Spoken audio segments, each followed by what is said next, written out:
What's good, fam? This your boy Greg, one half of the co-pilots. Make sure you like this video and subscribe to the channel. As y'all already know, we finna dive into the world of sports, and I gotta talk about the Dallas Cowboys.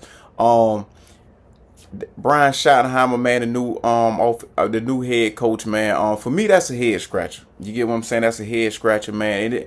And I think that, man, this is one of those moves that's going to be a defining moment when you look at Jerry Jones' legacy. You get what I'm saying? Now, as an owner, Jerry established himself as one of the greatest owners of all time. But as a GM, he made good moves, but he also made questionable moves as well.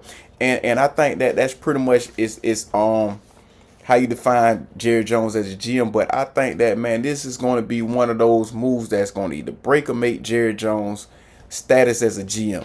And this is why I say that, you bring in a guy that, nobody's looking at. You get what I'm saying? He wasn't high on nobody's radar. And you bring him in or whatnot. You get what I'm saying? And this was one of those years you had a lot of coaching candidates that was more qualified, that you look at, these dudes can possibly turn a team around. You get what I'm saying? And even after some of the big guys, man, that left early, like the Ben Johnsons and Aaron Glenn's, when they was off the board, you still had Pete Carroll out there. You know what I'm saying? You still got Doug Peterson. And like I say, man, and a few other good coaches as well. So I think that this one of those moves, it's a head scratcher, and I think that Cowboy fans gotta look at this move as like, man, what are we doing here? You get what I'm saying? But now on the flip side, if this was to work, you know what I'm saying, and this is the reason why I say that this could be a defining moment in Jerry Jones' legacy as a GM, because if this move was to work out, Jerry Jones is being looked at as a genius. And so, but I think to go along with that, man, you also got to bring in talent. You have to bring in talent, man. You get what I'm saying? And in the draft, a lot of people are saying that the Cowboys should bring in Ashton Jeanty. Me, I go another direction. You get what I'm saying? Because it's a loaded running back draft class or whatnot. And I think that they have other needs that they should consider before grabbing a running back. And it's not to say the running back position is not as important, but at the same time, you have a running back on your roster that's coming off 1,000 yards, and Rico Dowdle that had 1,000 yards, and not only that, he averaged 4.6 a carry, somewhere around up in there somewhere.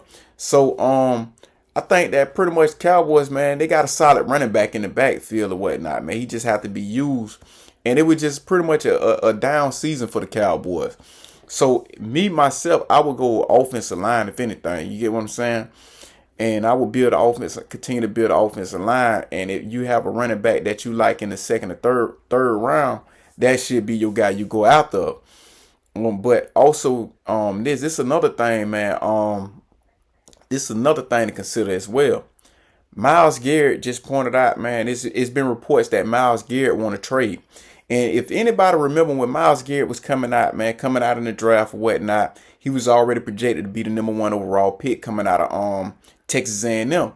And one of the things he kept mentioning is this: he wanted to be a Cowboy. He was making little random tweets. Jerry Jones, make the pick, come get me. You know what I'm saying? Trade up, come get me. You get what I'm saying? Unfortunately, it never happened. He ended up in Cleveland. Now he want to trade. I think that, man, the Cowboys would be a perfect landing spot for him. You get what I'm saying? If you have, imagine just having Myles Garrett and Michael Parsons, you know what I'm saying, on your line or whatnot, man. That's a scary sight, man. You get what I'm saying? So I think that's something Jerry Jones really need to consider, man. You know what I'm saying? Because everything started in the trenches. And so, man, like I say, man, with that move right there, man, like I say, man, it's a head scratcher, man, but at the same time, it could play out. He brought in Eberflus to be the defense coordinator or whatnot, and he really, that's one thing, man. You building your coaching staff is also important, especially as a head coach, a first-time head coach. Bringing in your coordinators is highly important, because you want to have people around you that know the game or whatnot. Eberflus, it didn't pan out for him as a head coach, but at the same time, it was a reason that he got that head coaching job. And so, you having him on your defensive staff or whatnot, man, could be important or whatnot. Who the OC gonna be, don't know. But like I say, man, that's pretty much my take on it, man. Y'all tell me what y'all think in the comment section, man. This your boy Greg, one half of the co-pilots, and I'm out.